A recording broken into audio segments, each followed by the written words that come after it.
na kusalimu tena asubuhi ya leo kwa upendo wa Mungu.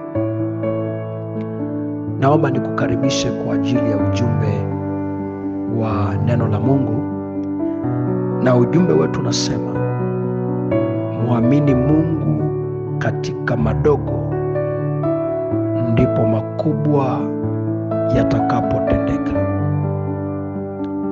Wafalme wa kwanza mlango wa 18 mstari wa 44. Ikawa mara ya 7 akasema, tazama wingu linaonekana au linatoka katika bahari, nalo ni dogo kama mkono wa mtu. Akanena, enenda ukamwambia Ahabu, tandika shuka, mvua inanyesha.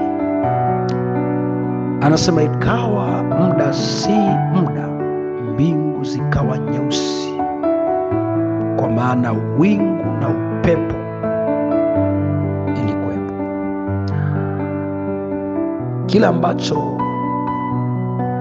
ningetamani Mungu akuwezeshe kufahamu ni nguvu iliyopo katika imani ndogo kuelekea katika imani kubwa. Unapomwamini Mungu katika madogo, inakupeleka kwenye viwango vya ukubwa. Huyu mtumishi ambaye Elia alimtuma karibia mara 7 ili akatazame dalili ya bahari, kama kuna dalili ya mvua, kwa sababu ya taarifa aliyetoa kwa Ahabu ya kwamba mvua inaenda kunyesha. Aliporudi akamwambia, kule baharini sioni chochote. Mara ya kwanza, ya pili, mpaka ilipofika mara ya 7 akamwambia, ninaona kawingu kadogo kama mkono wa mtu. Elia akainua kiwango cha imani yake, akaamini ndani ya lile wingu dogo, huko ndiko Mungu atakapofanya muujiza. Atafanya katika lile dogo ili kudhihirisha ukuu wake. Nachotaka Mungu akufundishe asubuhi ya leo, kwa kiwango ndogo ya imani ulionayo, kuna vitu vikubwa vitakwenda kutendeka kwenye maisha yako. Masema mngekuwa na kiwango ndogo cha imani kama punje hii, unaweza kuambia mlima ung'oke. Kwa mlima ule haung'oki kwa imani kubwa, lakini unang'oka kwa imani ndogo sana. Na ndio sababu anasema tusipokuwa waaminifu kwa madogo, hata kwa makubwa hatutakuwa waaminifu. Siku moja nilisema, kwenye eneo la kumtumikia Mungu, ukishindwa kuwa mwaminifu wakati wa uchache, hata wakati wa wingi hutaweza kuwa mwaminifu. Kama leo huna uaminifu kwenye shilingi 10, kutoa shilingi 1 ambayo ni sehemu ya 10, maana yake hata kwa makubwa huwezi kuwa mwaminifu. Okay, ndivyo ilivyo kwenye eneo la imani,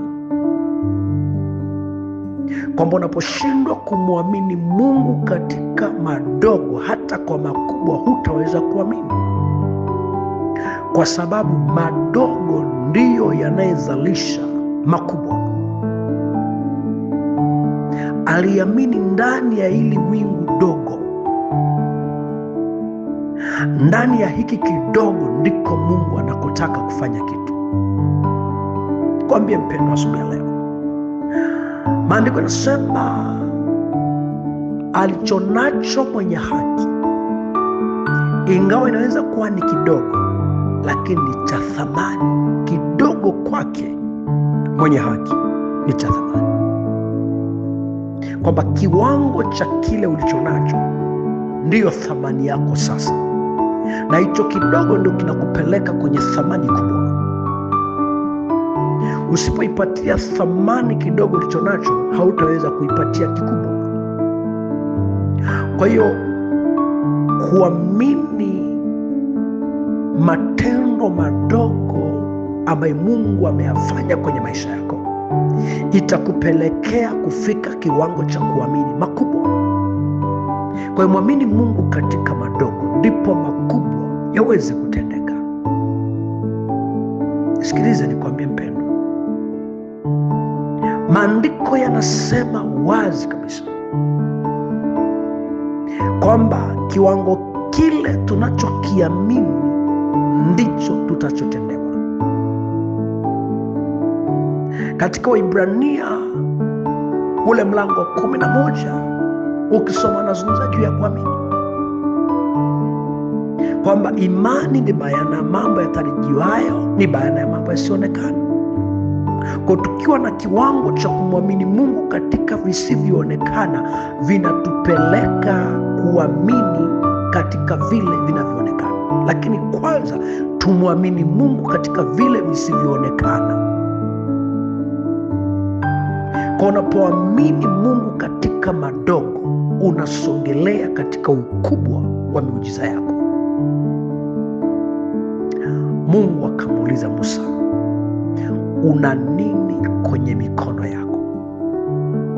The way Musa alikuwa na fimbo, lakini hakuwa anajua kama Mungu anaweza akatumia ile fimbo na maisha yake akawa tofauti. Unaweza kuwa na kitu kabisa, lakini kwa sababu hujawahi kuamini kwamba Mungu anaweza akafanya kitu katika kile kidogo chako ulichonacho, unakidharau.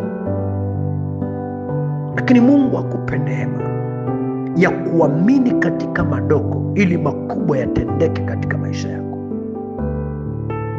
Tuombe. Mungu Baba, katika jina la Yesu, na kushukuru asubuhi ya leo kwa kutupa neema hii ya kuamka. Msaidie mtoto wako ili aweze kukuamini katika madogo, ili afikie kiwango cha ukuu, katika jina la Yesu Kristo, amen. Rafiki yako Mwalimu Bishop Daniel Mathew